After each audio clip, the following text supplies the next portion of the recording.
We live through this precarious moment. If his catastrophic instinct to retaliate doesn't lead us to nuclear winter, we will have much to thank this president for, because he will have woken us up to how fragile freedom. Donald Trump appeared to completely lose his composure after Meryl Streep stepped onto live television and highlighted what critics say he fears most: not comedians or political opponents, but respected public figures who cannot easily be intimidated into silence. While Trump spent days posting angrily online, demanding Jimmy Kimmel be fired, attacking television networks, shouting about loyalty, and attempting to pressure ABC through FCC-related threats, the controversy only continued to grow louder. Donald Trump wants you fired again. I haven't even been fired once. How can I be fired again? And is ABC fake news network firing seriously unfunny Jimmy Kimmel, who incompetently presides over one of the lowest rated shows on television. People are angry. Donald Trump wants you fired again. Then Meryl Streep walked onto Kimmel's stage and shifted the entire conversation in less than a minute. Looking directly at Kimmel, she described him as a knight carrying the banner of freedom of the press. Direction, Mr. President, the War Department is going to fight decisively, not endless conflicts. It's going to fight to win, not to lose. We're going to go on offense, not just on defense. Someone he outranked in privilege, power, and the capacity to fight back.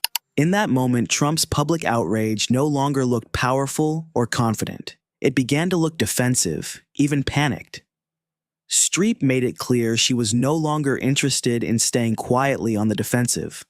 She was willing to confront the issue directly, even against someone with far greater political power, influence, and media reach. And that mattered because Streep was never just another celebrity making late-night jokes. She carried decades of public respect, multiple Academy Awards, a Presidential Medal of Freedom, and a long history of speaking out against political intimidation long before Trump entered politics. There was already history between them. Years earlier, after Trump mocked a disabled reporter, Streep publicly condemned his behavior during the Golden Globe Awards.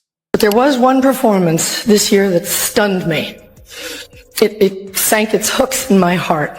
Not because it was good. There was nothing good about it. It was that moment when the person asking to sit in the most respected seat in our country imitated a disabled reporter.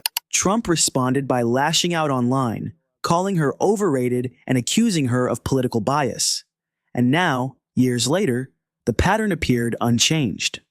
The moment she defended Kimmel, Trump erupted once again, because, according to critics, he understood something dangerous was happening around him.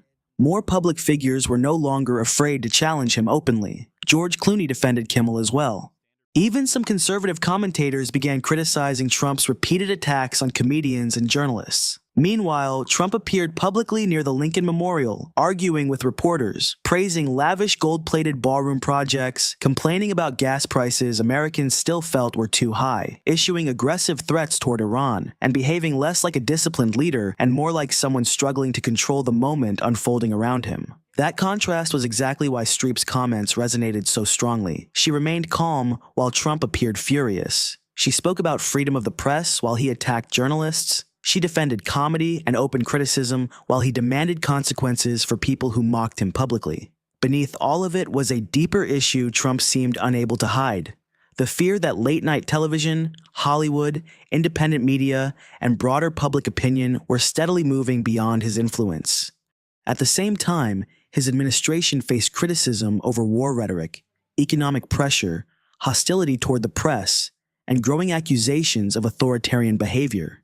Critics argued that Trump constantly demanded loyalty because criticism exposed vulnerability, and Meryl Streep exposed that vulnerability live on national television without ever raising her voice.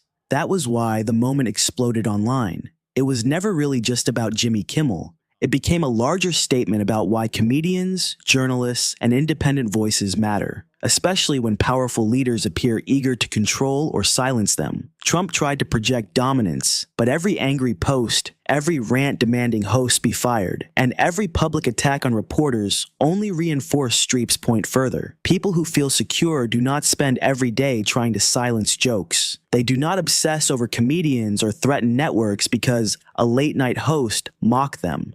And the more Trump reacted afterward, the more obvious it became that Streep had touched a nerve he could not conceal. She reminded audiences that fear is loud, insecurity is loud, and power that constantly demands obedience often understands its own weakness better than anyone else. That is the part Trump cannot fully control. He can attack journalists, pressure networks, rage online, and threaten critics who refuse to praise him. But he cannot force respect. Respect has to be earned. And moments like this highlight the difference between genuine influence and intimidation. Meryl Streep never shouted, threatened anyone, or spiraled publicly. She spoke calmly, directly, and confidently, while Trump responded in exactly the way his critics say he always does.